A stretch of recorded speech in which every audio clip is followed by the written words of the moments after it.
ശ്രീജിത്ത് പണിക്കർ, ഇത് ഒറ്റപ്പെട്ട ശബ്ദങ്ങളായി മാത്രം തീരുമോ? അതിപ്പോ പല ആളുകളും ഇപ്പൊ ഒരാളൊരു സോഷ്യൽ മീഡിയയിൽ ഒരു പാട്ടിറക്കി.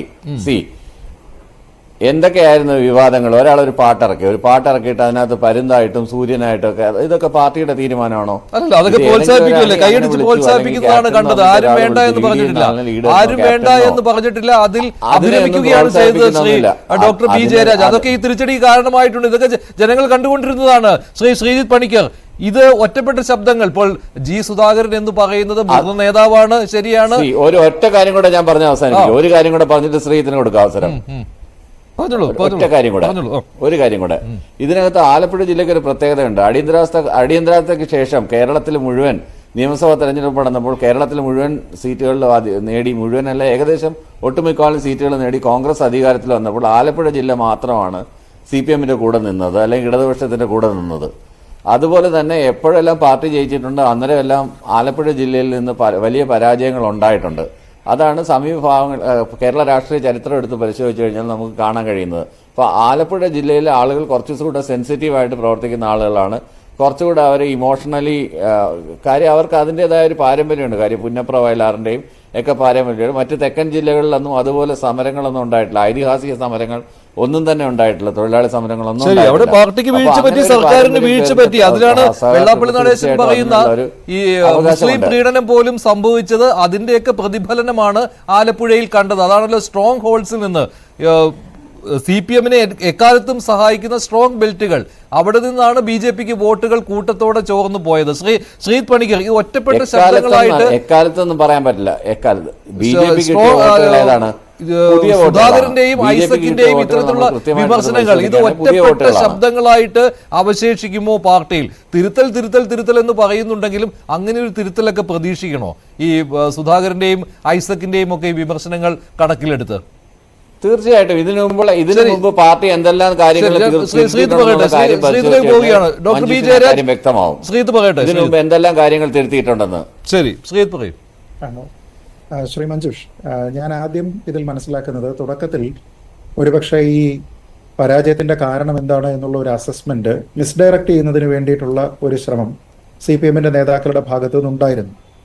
ഒരുപക്ഷെ അതുകൊണ്ടാണ് പോരാളി ഷാജിക്കൊക്കെ തന്നെ സോഷ്യൽ മീഡിയയിൽ പോലും കിട്ടുന്നതിനേക്കാൾ അമിതമായിട്ടുള്ള ഒരു പ്രാധാന്യം പൊതുവെ മാധ്യമരംഗത്ത് അതൊരു വലിയ ചർച്ചയാക്കി കൊണ്ടുവരുന്നതിനൊക്കെ പല CPM നേതാക്കളും ശ്രമിച്ചത്. പോരാളി ഷാജിയെ സീരിയസ് ആയിട്ട് കാണുന്ന ആൾക്കാരൊക്കെയാണ്, അതിനെ ഒരു ലാഘവ ബുദ്ധിയോടുകൂടി കാണുന്ന ആൾക്കാർ ആരൊക്കെയാണ്? പോരാളി ഷാജിയാണോ CPM-ന്റെ അഭിപ്രായം പറയുന്നത്, അല്ലെങ്കിൽ CPM അനുഭാവികളുടെയോ പ്രവർത്തകരുടെയോ അഭിപ്രായം പറയുന്നത്, തുടങ്ങിയ കാര്യങ്ങളൊക്കെ തന്നെ ഒരുപക്ഷെ പലപ്പോഴും ചർച്ചയ്ക്ക് വിധേയമായിട്ടുള്ളതാണ്. അതിൽ പുതുതായിട്ട് യാതൊന്നുമില്ല.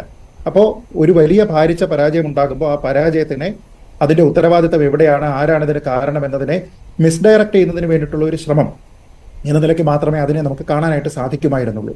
പക്ഷേ ഈ കഴിഞ്ഞ 1-2 ദിവസങ്ങളിലായി ന്യൂസ് 18-നോട് ശ്രീ ജി സുധാകരൻ പറഞ്ഞതും ശ്രീ തോമസ് ഐസക്കിന്റെ അഭിപ്രായവും അതോടൊപ്പം തന്നെ ശ്രീ വെള്ളാപ്പള്ളി നടേശന്റെ അഭിപ്രായം വരുന്നു. ആ അഭിപ്രായത്തിനെ വളരെ പ്രാധാന്യത്തോടുകൂടി പരിഗണിക്കേണ്ടതാണ് എന്ന രീതിയിൽ ശ്രീ ജി സുധാകരൻ അടക്കമുള്ള നേതാക്കന്മാരും ഒക്കെ പറയുമ്പോൾ കുറച്ചുകൂടി റിയലിസ്റ്റിക് ആയിട്ട് പാർട്ടിയുടെ പല നേതാക്കന്മാരും ചിന്തിക്കാനായിട്ട് ആരംഭിച്ചിരിക്കുന്നു എന്ന് മനസ്സിലാക്കാം. പക്ഷെ അങ്ങനെ വന്നു കഴിഞ്ഞാൽ പോലും ഇത് ആരാണ് ഇതിന് മറുപടി പറയേണ്ടത്? ഇപ്പോൾ ശ്രീ ജയരാജ് പറയുന്നത് പോലെയുള്ള ഒരു തുറന്ന സമീപനമൊക്കെ നമുക്ക് എടുക്കാം. അതായത് ഇത്തരത്തിലുള്ള ആത്മവിമർശനം പാർട്ടിയിൽ എല്ലാ കാലത്തും ഉണ്ടായിട്ടുണ്ട്, മുതിർന്ന നേതാക്കളാണ്, ഇവർ പറയുന്നതെല്ലാം തന്നെ പാർട്ടി പരിഗണിക്കും എന്നൊക്കെ പറയുമ്പോൾ ഇതിൽ ഏറ്റവും പ്രധാനമായിട്ട് നമ്മൾ ചോദിക്കേണ്ടത് ആരാണിത് പരിഗണിക്കാൻ പോകുന്നത്, എന്ത് തരത്തിലുള്ള പരിഹാരമാണ് ഉണ്ടാകാൻ പോകുന്നത് എന്നുള്ളതാണ്. ഇപ്പോൾ ഒരു ഉദാഹരണം പറഞ്ഞു കഴിഞ്ഞാൽ, മുഖ്യമന്ത്രി ശ്രീ പിണറായി വിജയൻ അടക്കമുള്ള ആൾക്കാരുടെ സമീപനം ഈ തെരഞ്ഞെടുപ്പിന്റെ ഒരു ഘട്ടത്തിൽ അദ്ദേഹത്തിന്റെ സർക്കാരിന്റെ ഒരു വിലയിരുത്തലാകുമോ ഈ തെരഞ്ഞെടുപ്പ് എന്ന് ചോദിക്കുന്ന സമയത്ത് അദ്ദേഹം ഒരു മാധ്യമ പ്രവർത്തകനോട് വളരെ രൂക്ഷമായിട്ടുള്ള ഭാഷയിൽ പ്രതികരിക്കുന്നത് നമ്മൾ കണ്ടതാണ്. അതേപോലെ തന്നെ പിന്നീട് ഒരു ഘട്ടത്തിൽ, പ്രചരണത്തിന്റെ ഒരു ഘട്ടത്തിൽ തന്നെ അദ്ദേഹം ഒരു മാധ്യമ പ്രവർത്തകന് ഒരു അഭിമുഖം നൽകുന്ന സമയത്ത് പാർട്ടിക്ക് അല്ലെങ്കിൽ സർക്കാരിന് എന്തെങ്കിലും രീതിയിലുള്ള പോരായ്മകൾ ഉണ്ടായിട്ടുണ്ടോ, അതിലൊരു ആത്മവിമർശനത്തിനുള്ള ഒരു സ്കോപ്പ് ഉണ്ടോ എന്ന് ചോദിക്കുന്ന സമയത്ത് അതിനേക്കാൾ മോശമായിട്ടുള്ള ഭാഷയിലാണ് അദ്ദേഹം പ്രതികരിച്ചിരിക്കുന്നത്. മാധ്യമങ്ങളെ പഴിചാരുന്ന രീതിയിലത്തേക്കും തനിക്ക് ആത്മപരിശോധന നടത്തേണ്ടുന്ന ഒരു സാഹചര്യവും ഇല്ല എന്നൊക്കെ പറയുന്നതിന് വേണ്ടിയിട്ടാണ് അദ്ദേഹം ശ്രമിച്ചത്. അപ്പൊ അതിന്റെ തുടർച്ചയായിട്ട് ഇന്ന് ഈ വിമർശനങ്ങളൊക്കെ ശ്രീ തോമസ് ഐസക്കിന്റെ ഭാഗത്ത് നിന്ന് അല്ലെങ്കിൽ ശ്രീ സുധാകരന്റെ ഭാഗത്തു നിന്ന് വരുമ്പോൾ ഈ വിമർശനങ്ങൾ എങ്ങോട്ടാണ് ഡയറക്റ്റ് ചെയ്യുന്നത് എന്നുള്ളത് നമുക്ക് എല്ലാവർക്കും അറിയാവുന്നതാണ്. പക്ഷെ ഞാൻ പറഞ്ഞതുപോലെ ഇത് കേൾക്കാൻ തയ്യാറാണോ, ഇതിൽ പരിഹാരത്തിന് വേണ്ടിയിട്ട് തയ്യാറാണോ? അങ്ങനെയാണെങ്കിൽ എന്താണ് പരിഹാരം എന്നുള്ളതാണ്. പക്ഷേ ശ്രീ പണിക്കർ മറ്റൊരു കാര്യം എന്ന് പറയുന്നത് ജി സുധാകരൻ എന്ന് പറയുന്നത് പാർട്ടിയിൽ ഒരു നടപടി നേരിട്ടയാളാണ്. അപ്പോൾ അദ്ദേഹത്തിന്റെ വിമർശനങ്ങൾക്ക് അതുകൂടി ആ വിമർശനങ്ങൾക്ക് പിന്നിലെ കാര്യം കൂടി പരിഗണിക്കേണ്ടതാണല്ലോ. അദ്ദേഹം അങ്ങനെ പറയും, കാരണം അദ്ദേഹത്തിനെതിരെ എടുത്ത നടപടി അത് ശരിയായില്ല എന്നുകൂടി ഈ ഘട്ടത്തിൽ പറയുവാൻ അദ്ദേഹം ഉദ്ദേശിക്കുന്നുണ്ട്. അപ്പോൾ ആ വിമർശനത്തിന് അങ്ങനെ ഒരു പശ്ചാത്തലം കൂടി ഉണ്ടല്ലോ. മറ്റു നേതാക്കൾ എന്ന് പറയുന്നത് പാർട്ടിയുമായിട്ട് യാതൊരു പ്രശ്നവുമില്ലാതെ മുന്നോട്ട് പോകുന്ന നേതാക്കളാണ്. അവർക്ക് കൂടുതൽ മുന്നോട്ട് വരേണ്ട ഒരു സാഹചര്യം കൂടിയുണ്ട്. അതുകൊണ്ട് സുധാകരൻ പറയുന്നത് പോലെ മറ്റേതെങ്കിലും നേതാവ് പറയുമെന്ന് താങ്കൾ കരുതുന്നുണ്ടോ? ഇപ്പോൾ സംസ്ഥാന സെക്രട്ടേറിയറ്റിലും സംസ്ഥാന സമിതിയിലും വന്നിരുന്ന് അങ്ങനെയുള്ള നേതാക്കൾ ഉണ്ടോ ഇപ്പോൾ പാർട്ടിയിൽ?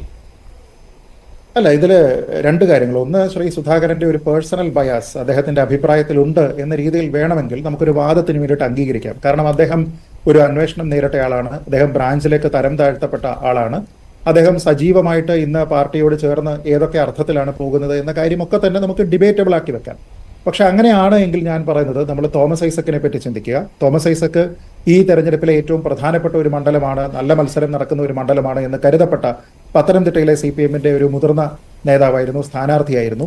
അദ്ദേഹം പറഞ്ഞിരിക്കുന്ന കാര്യങ്ങൾ നോക്കൂ. ഒന്ന്, ജനങ്ങളോട് തുറന്ന മനസ്സോടുകൂടി സംവദിച്ചു പോകണം എന്നാണ് അദ്ദേഹം പറയുന്നത്. എന്ന് വെച്ചാൽ ജനങ്ങളോട് സംവദിക്കാൻ എന്ന വ്യാജേന ഈ സർക്കാർ നടത്തിയിരുന്ന പല പരിപാടികളുണ്ട്. നവകേരള സദസ്സ്, നവകേരള സദസ്സിൽ പറയുന്നത് എന്താണ്? ജനങ്ങളോട് സംവദിക്കാൻ വേണ്ടിയിട്ടാണ് പോകുന്നത്. കേരളീയം പോലെയുള്ള പദ്ധതികൾ, അല്ലെങ്കിൽ ലോക കേരള സഭ പോലെയുള്ള പല പദ്ധതികൾ, ഈ പദ്ധതികളിലെല്ലാം തന്നെ നമ്മുടെ നാട്ടിലുള്ള ജനങ്ങളോട്, പ്രവാസികളോട് ഒക്കെ തന്നെ സംവദിക്കുന്നതിന് വേണ്ടിയിട്ടും അവരുടെ പ്രശ്നങ്ങൾ എന്താണ് എന്ന് മനസ്സിലാക്കി പരിഹാരം നിർദ്ദേശിക്കുന്നതിന് വേണ്ടിയിട്ടുമാണ് സംഘടിപ്പിച്ചത് എന്നായിരുന്നു ഇവരുടെ അവകാശവാദം. അപ്പൊ ഇതെല്ലാം തന്നെ വലിയ വിജയമാണ് എന്ന് ക്ലെയിം ചെയ്തതിന് ശേഷം വളരെ പ്രധാനപ്പെട്ട ഒരു മണ്ഡലത്തിൽ മത്സരിച്ചിരുന്ന പാർട്ടിയുടെ ഏറ്റവും മുതിർന്ന നേതാവ് എന്ന് പറയുകയാണ്, ജനങ്ങളോട് തുറന്ന മനസ്സോടുകൂടി സംവദിച്ചു പോകണം. അവർ പറയുന്ന പല കാര്യങ്ങളും അംഗീകരിക്കാനായിട്ട് നമുക്ക് ഒരുപക്ഷെ കഴിഞ്ഞേക്കില്ല, പക്ഷെ ആ വിമർശനം എന്ന് പറയുന്നത് പരിഗണിക്കപ്പെടണം, അവരുടെ അഭിപ്രായങ്ങൾ പരിഗണിക്കപ്പെടണം എന്ന് വെച്ചാൽ ഈ പറഞ്ഞിരിക്കുന്ന സർക്കാരിന്റെ പല ഫ്ലാഗ്ഷിപ്പ് പരിപാടികളും ഇഫക്റ്റീവ് ആയില്ല എന്നല്ലേ ഇതിനർത്ഥം. അപ്പൊ നമുക്ക് പലപ്പോഴും പല രീതിയിലുള്ള വിമർശനങ്ങൾ പറയാം. ഇതൊക്കെ ധൂർത്താണ് എന്ന രീതിയിലത്തേക്ക്, ഇതൊക്കെ അനാവശ്യമായിട്ടുള്ള ആർഭാടവും ചെലവുമാണ് എന്ന രീതിയിലുള്ള വിമർശനമൊക്കെ തന്നെ ഈ ലോക കേരള സഭ ഒക്കെ നടക്കുന്ന സമയത്ത്, അല്ലെങ്കിൽ നവകേരള സദസ്സ് നടക്കുന്ന സമയത്തൊക്കെ തന്നെ ഉന്നയിക്കപ്പെട്ടതാണ്. പക്ഷെ ഇപ്പോ അതിൽ നിന്നുണ്ടാകുന്ന വ്യത്യാസം, അതിന്റെ ടാർഗറ്റ് എന്തായിരുന്നോ, അതിന്റെ ഉദ്ദേശ ലക്ഷ്യം എന്തായിരുന്നോ അത് സാധിച്ചില്ല എന്ന് തന്നെയല്ല, അവിടെ ആൾക്കാരുടെ അഭിപ്രായങ്ങൾ പോലും പരിഗണിച്ചില്ല എന്ന നിലയ്ക്ക് മുതിർന്ന നേതാക്കൾ തന്നെ പറയുകയാണ്. അതിനോടൊപ്പം തന്നെയാണ് പറയുന്നത്, ഈ പാർട്ടി എന്ന് പറയുന്നത് പാർട്ടിക്കാരുടേതല്ല, ഇത് ജനങ്ങളുടെ പാർട്ടിയാണ്. അപ്പൊ ഞാൻ ചോദിക്കുന്നത് ശ്രീ മഞ്ജുഷ്, ഈ തിരിച്ചറിവ് ആർക്കാണ് ഉണ്ടാകേണ്ടത്?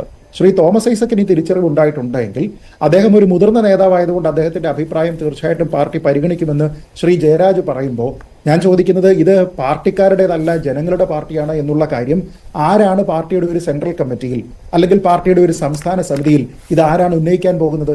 എന്ത് രീതിയിലുള്ള വിമർശനമാണ് അവിടെ കേൾക്കാൻ പോകുന്നത്? അവിടെ നമ്മൾ ജനങ്ങളിൽ നിന്ന് അകന്നുവെന്നോ, അവരുടെ അഭിപ്രായങ്ങളും വിമർശനങ്ങളും നമ്മൾ പരിഗണിച്ചില്ല എന്ന് ആര് പറയും? അതിനെ ആര് എൻഡോഴ്സ് ചെയ്യും?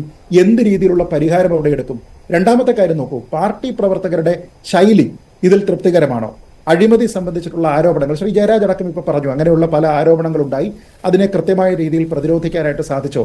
ഞാൻ ചോദിക്കുന്നത്, ഈ അഴിമതി എന്ന് പറയുന്ന കാര്യങ്ങളെല്ലാം തന്നെ മുഖ്യമന്ത്രിയും അദ്ദേഹത്തിന്റെ മകളുമായി ബന്ധപ്പെട്ട് ടാർഗറ്റ് ചെയ്തിരുന്നതായിരുന്നു. അപ്പൊ അതിനെ ഇതേപോലെ തന്നെയുള്ള ഒരു ഫോറത്തിൽ വന്ന് ചോദ്യം ചെയ്യുന്നതിന് വേണ്ടിയോ, അതിൽ നമ്മൾ കൃത്യമായ രീതിയിലുള്ള പ്രതിരോധം നടത്തിയോ ഇല്ലയോ, എവിടെയെങ്കിലും പോരായ്മയുണ്ടായോ എന്ന കാര്യം ആരാണ് ചോദിക്കാൻ പോകുന്നത്? സർക്കാരിന്റെ പ്രവർത്തനത്തിലുള്ള അനിഷ്ടമാണോ? സർക്കാരിന്റെ ഏതെങ്കിലും സ്കീമിന്റെ ഗുണഭോക്താക്കളാകേണ്ടുന്ന ആൾക്കാർക്ക് അത് കൃത്യമായിട്ട് ലഭിച്ചില്ലേ? ഈ കാര്യങ്ങൾ ആരോടാണ് ചോദിക്കാൻ പോകുന്നത്? അപ്പൊ ഞാൻ പറയുന്നത്, ഇതൊക്കെ ഇങ്ങനെ പറയാം, അതായത് ചില യൂട്യൂബ് ചാനലുകൾക്ക് കൊടുക്കുന്ന അഭിമുഖത്തിൽ, ചില ന്യൂസ് ചാനലുകൾക്ക് നൽകുന്ന അഭിമുഖത്തിൽ പറയാം എന്നതിനപ്പുറത്തേക്ക് പൊതുസമൂഹത്തിൽ ഒരു ചർച്ച ഉണ്ടാകുന്നതല്ലാതെ ഇതിന്റെ തിരുത്തൽ ഉണ്ടാകേണ്ടത് പാർട്ടി എന്ന് പറയും. ഞങ്ങൾ തിരുത്താൻ ഉദ്ദേശിക്കുകയാണ്, അത് ബൂത്ത് തലം മുതൽ തിരുത്തൽ ഉണ്ടാകും എന്ന് പറയും എന്നല്ലാതെ എന്ത് തിരുത്തൽ എന്നുള്ള ചോദ്യത്തിന് ജനങ്ങളുടെ മുന്നിൽ വന്ന് എന്ത് പറയും എന്നുള്ള കാര്യമാണ്. ഇപ്പോൾ ഈ പാർട്ടിയുടെ നേതൃയോഗങ്ങൾ, സെക്രട്ടേറിയറ്റ് യോഗം ചേരുന്നു, ഇനി സംസ്ഥാന സമിതി യോഗങ്ങൾ ചേരും, അതിൽ വരുന്ന തീരുമാനങ്ങൾ പിന്നെ സെക്രട്ടേറിയറ്റിൽ വീണ്ടും ചർച്ച ചെയ്യും. ഇങ്ങനെയൊക്കെയാണല്ലോ. ഏറ്റവും ഒടുവിൽ അറിയാൻ കഴിഞ്ഞത്, ഐസക് ഇത്തരം കാര്യങ്ങൾ വെളിയിൽ പറഞ്ഞിട്ടും അദ്ദേഹത്തോട് എന്താണ് ഇങ്ങനെ പറയുവാനുള്ള കാരണം, എന്താണ് ഉദ്ദേശിച്ചത്, ഇക്കാര്യങ്ങൾ ചോദിച്ചിട്ടില്ല എന്നാണ്. ഇതൊരു ഇന്നർ വിവരങ്ങളാണ് കേട്ടോ, അവിടെ നിന്ന് പാർട്ടിക്കുള്ളിൽ നിന്ന് കിട്ടുന്ന വിവരങ്ങളാണ്. ഇത്തരത്തിലുള്ള കാര്യങ്ങളാണ് നേതൃയോഗത്തിൽ സംഭവിച്ചത് എന്ന്. ഞാൻ താങ്കളിലേക്ക് വരാം. ശ്രീ